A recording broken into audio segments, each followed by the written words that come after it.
Peristiwa penting yang memperlihatkan kebijaksanaan Nabi Muhammad terjadi pada saat usianya 35 tahun. Waktu itu bangunan Ka'bah rusak berat. Perbaikan Ka'bah dilakukan dengan bergotong royong. Tetapi pada saat terakhir, ketika pekerjaan tinggal mengangkat dan meletakkan Hajar Aswad di tempatnya, semua timbul perselisihan. Assalamualaikum warahmatullahi wabarakatuh. Alhamdulillahirabbil alamin. Wassalatu wassalamu ala asrofil anbiya'i wal mursalin wa ala alihi wa sahbihi ajmain, amma ba'du. Pertama-tama marilah kita panjatkan puja dan puji syukur kita kepada Allah Subhanahu wa taala, yang mana berkat rahmat dan hidayahnya kita dapat berkumpul walaupun tidak bertatap muka. Kedua kalinya salawat seiring salam marilah kita curahkan kepada junjungan kita, yakni Habibana wa Nabiyana wa Maulana Muhammad sallallahu alaihi wasallam. Dan tak lupa pula kepada Bapak Sardi SPDMM, dan semoga beliau selalu dalam lindungan Allah Subhanahu wa taala. Dan yang saya banggakan, teman-teman seperjuangan. Baiklah, di sini saya akan membahas tentang sejarah hidup Nabi Muhammad sallallahu alaihi wasallam. Pembahasan pertama ialah periode Mekah, Nabi Muhammad sebelum menjadi Rasul. Kondisi bangsa Arab sebelum kedatangan Islam, terutama di sekitaran Mekah, masih diwarnai dengan penyembahan berhala yang telah dikenal dengan paganisme. Selain menyembah berhala, di kalangan bangsa Arab ada pula yang menyembah agama, yaitu agama Nasrani. Demikianlah keadaan bangsa Arab menjelang kelahiran Nabi Muhammad SAW yang membawa Islam di tengah-tengah bangsa Arab. Masa itu bisa disebut dengan zaman jahiliyah, masa kegelapan dan kebodohan dalam hal agama. Nabi Muhammad SAW lahir pada tanggal 12 Rabiul Awal atau 20 April 571 Masehi. Ketika itu, Raja Yaman Abraha dengan gajahnya menyerbu Mekah untuk menghancurkan Ka'bah, sehingga tahun itu dinamakan dengan tahun gajah. Pembahasan yang selanjutnya yaitu masa kerasulan. Pada tanggal 17 Ramadan, beliau menerima wahyu yang pertama yang berupa surat Al-Alaq ayat 1-5. Dengan wahyu yang pertama, beliau telah diangkat menjadi nabi. Namun setelah turun wahyu kedua, yaitu surat Al-Muddatsir ayat 1-7, dengan turunnya perintah itu, mulailah Rasulullah berdakwah. Pertama-tama beliau melakukannya dengan secara diam-diam. Pembahasan yang selanjutnya ialah masa dakwah di Mekah. Setelah Rasulullah SAW dimuliakan oleh Allah dengan nubuah dan risalah, kehidupan beliau dapat dibagi menjadi dua fase yang masing-masing memiliki keistimewaan tersendiri secara total, yaitu yang pertama fase Mekah berlangsung 13 tahun, yang kedua fase Madinah berlangsung 10 tahun penuh. Fase Mekah dapat dibagi menjadi 3 tahap. Yang pertama tahap dakwah Syria atau dakwah secara sembunyi-sembunyi. Yang kedua tahap dakwah Jariyah atau dakwah secara terang-terangan. Yang ketiga tahap dakwah di luar Mekah dan penyebaran di kalangan penduduknya. Setelah dakwah terang-terangan, pemimpin Quraisy mulai berusaha menghalangi dakwah Rasul.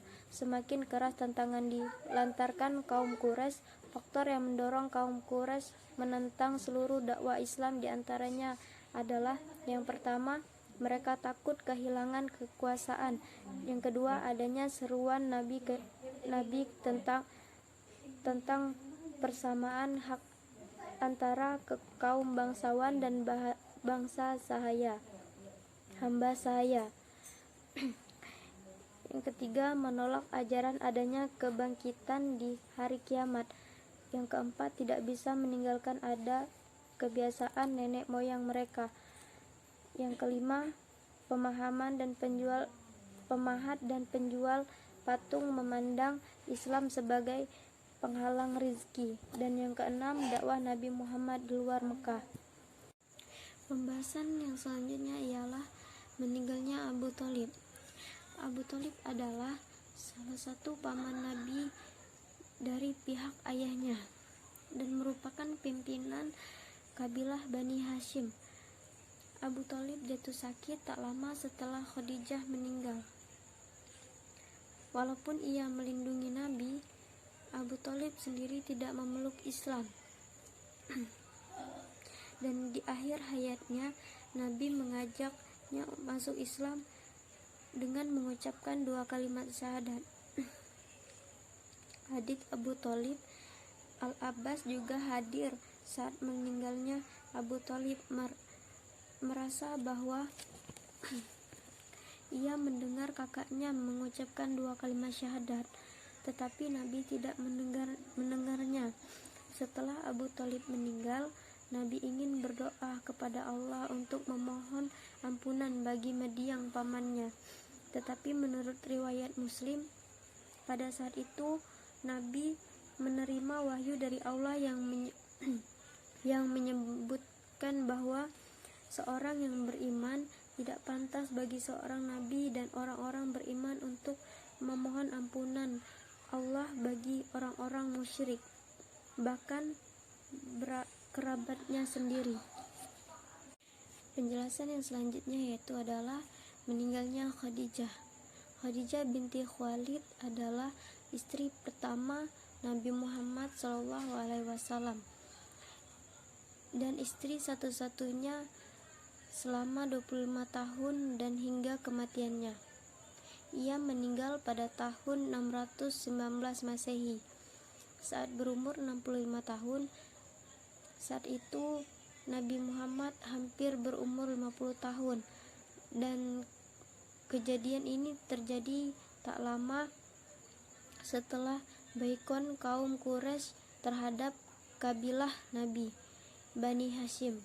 Dengan adanya baikon ini, para penduduk Mekah dilarang berdagang dan melakukan urusan-urusan lain dengan keluarga Nabi.